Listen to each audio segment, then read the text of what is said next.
Hello learners, welcome to CI Magical Physics. So இந்த வீடியோவில் நம்ம கிளாசிக்கல் மெக்கானிக்ஸில் யூலர்ஸ் ஆங்கிள் பற்றி பார்க்க போகிறோம். நீங்கள் என்னுடைய சேனலில் ஃபர்ஸ்ட் டைமாக வாட்ச் பண்ணுறீங்க அப்படின்னா சப்ஸ்கிரைப் பண்ணிக்கோங்க, பெல் ஐக்கானை கிளிக் பண்ணிக்கோங்க. ஸோ தட் நான் போடக்கூடிய வீடியோஸ் உங்களுக்கு இமிடியேட்டாக கிடைக்கும். ஸோ வாங்க நம்ம இப்போ டாபிக்குள்ளே போகலாம். ஸோ யூலர்ஸ் ஆங்கிள்ங்கிறது வந்து என்ன கண்டிஷனில் நமக்கு வந்து ஃபார்ம் ஆகும் அப்படின்னா ரொட்டேஷன், அதாவது வந்து ஒரு 3 சக்ஸசிவான ரொட்டேஷன். ஸோ அந்த ரொட்டேஷன்னால் வந்து ஒரு ரிஜிட் பாடியுடைய ஸ்பேஸ் செட் ஆஃப் ஆக்சஸில் இருந்து அது பாடி செட் ஆஃப் ஆக்சஸாக ட்ரான்ஸ்ஃபார்ம் ஆச்சு அப்படின்னா அதற்கு கரஸ்பாண்டிங்கான ஆங்கிள்ஸை தான் வந்து நம்ம யூலர்ஸ் ஆங்கிள் அப்படிங்கிறத சொல்கிறோம். ஸோ இந்த ஸ்பேஸ் செட் ஆஃப் ஆக்சஸ் அது நத்திங் பட் நம்ம XYZன்னு போடுவோம் இல்லையா, அதுதான் XYZன்னு நார்மலாக அன்பிரைம்டாக போட்டுட்டோம் அப்படின்னா அது ஸ்பேஸ் செட் ஆஃப் ஆக்சஸ். அதே இது ஒரு ரிஜிட் பாடியோடைய 3 ஆக்சஸை வந்து நம்ம X dash Y dash Z dash prime போட்டு நம்ம எழுதுகிறோம் அப்படின்னா அது வந்து பாடி செட் ஆஃப் ஆக்சஸ்க்குரிய ரெப்ரசன்டேஷன். ஸோ ஒரு ஸ்பேஸ் செட் ஆஃப் ஆக்சஸில் இருந்து இந்த பாடி செட் ஆஃப் ஆக்சஸாக டிரான்ஸ்ஃபர்மேஷன் அக்கர் ஆகும். அது வந்து 3 சக்ஸசிவான ரொட்டேஷனால் டேக் பிளேஸ் ஆச்சு அப்படின்னா அதை தான் வந்து யூலர்ஸ் ஆங்கிள் ஃபார்ம் ஆகிறதுக்குரிய ஒரு கண்டிஷனாக நம்ம சொல்கிறோம். ஸோ இதனால் நமக்கு ஒரு 3 இண்டிபெண்ட்டான பேராமீட்டர்ஸ் வந்து கிடைக்கும்.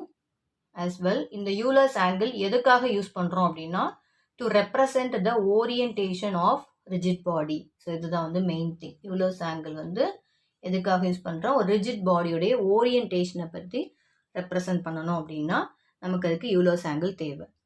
ஸோ இதுதான் வந்து நான் சொன்ன அந்த 3 successive rotation. This is rotation 1, rotation 2 and rotation 3.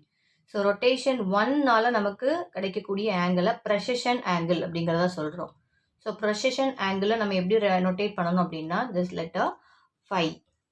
அதே போல் ரொட்டேஷன் 2 எடுத்துக்கிட்டோம்னா அதை நியூட்டேஷன் ஆங்கிள் அப்படிங்கிறத சொல்லணும்.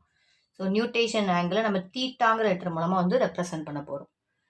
தென் லாஸ்ட் ரொட்டேஷனால் கிடைக்கக்கூடிய அந்த ஆங்கிள் வந்து பாடி ஆங்கிள். ஸோ அதை சை வேவ் ஃபங்க்ஷன்லாம் ரெப்ரசன்ட் பண்ணுவோம் இல்லையா, சைங்கிற டேர்மால் அதை பண்ணணும். ஸோ அப்போ அந்த ஆங்கிள் இது வந்து ஆங்கிள்க்குரிய கண்டிஷன். ரொட்டேஷன் 1ஆன ப்ரெசிஷன் ஆங்கிளுடைய ஆங்கிள் வந்து எதுலேருந்து எது வரைக்கும் நமக்கு லிமிட்டேஷனுங்கிறதா கொடுத்துருக்கு. 0, then less than 5, less than or equal to 2π அப்படிங்கிறதா இருக்கும். அதே இதோடைய ரொட்டேஷன் வந்து எந்த டைரக்ஷனில் இருக்குன்னு எடுத்துக்கிட்டோம்னா anticlockwise. So first rotation நம்மளுடைய ஸ்பேஸ் செட் ஆஃப் ஆக்சஸ் அன்பிரைம்டில் இருந்து ப்ரைம்டாக நம்ம எழுத ஆரம்பிக்கணும். So X prime, Y prime, Z prime ஆக்சஸாக அது மாறி இருக்கும் ரொட்டேஷனில். ஸோ இதுக்கு கரஸ்பாண்டிங்கான இந்த R5 then can be written as matrix ஃபார்மெட்டில் cos 5 sin 5 0, then minus sin 5 cos 5 0 0 0 1. So இது வந்து ப்ரெசிஷன் ஆங்கிள் ரிகார்டிங்காக உள்ளது. லைக்வைஸ் நியூட்டேஷன் ஆங்கிள் மீன்ஸ் இது செகண்ட் செட் ஆஃப் ரொட்டேஷன் வந்து அங்கே டேக் பிளேஸ் ஆகிருக்கும். அப்போ நமக்கு ஃபஸ்ட்டு 1 சிங்கிள் ப்ரைமில் வச்சு எழுதணும் இல்லையா. ஸோ இப்போ வந்து டபுள் ப்ரைமில் அதை ரொட்டேட் பண்ணணும். டபுள் ப்ரைம் போட்டிருக்கோம் அப்படின்னா செகண்ட் ரொட்டேஷன் நமக்கு அக்கர் ஆகிருக்கு அந்த ரிஜிட் பாடியிலங்கிறது அர்த்தம். ஸோ அதை நியூட்டேஷன் ஆங்கிளை நம்ம ரெப்ரசன்ட் பண்ணுறோங்கிறதா meaning. So r theta is equal to 1 0 0 0 cos theta sin theta, then 0 minus sin theta cos theta உடைய மேட்ரிக்ஸ் ஃபார்மெட். தென் அதே போல் இங்கேயும் வந்து ஆன்டி கிளாக் வைஸில் தான் வந்து இந்த ரொட்டேஷன் நமக்கு டேக் பிளேஸ் ஆகும். தென் ஃபைனலி தேர்டு ரொட்டேஷன் அதுதான் என்னென்னு பார்த்தோம், பாடி ஆங்கிள். ஸோ பாடி ஆங்கிளோடைய லிமிட்டேஷன் பாருங்கள், 0 less than 5, then less than equal to 2π. So இதுதான் வந்து ஆங்கிளோடைய லிமிட்டேஷன். இங்கே நமக்கு தேர்டு ரொட்டேஷனுங்கிறதுனால நம்ம செகண்ட் ப்ரைமில் இருந்து 2 டபுள் ப்ரைம் போட்டிருந்தோம் இல்லையா, இங்கே ட்ரிபிள் ப்ரைம் போட்டு எழுதணும். So X triple prime, Y triple prime, Z triple prime. So இங்கே நமக்கு ரொட்டேஷன் வந்து ஆன்டி கிளாக் வைஸில் தான் டேக் பிளேஸ் ஆகும். ஸோ இது கரஸ்பாண்டிங்கான R xi term. So R xi is equal to cos i sin xi 0 minus sin xi cos xi 0 0 0 1.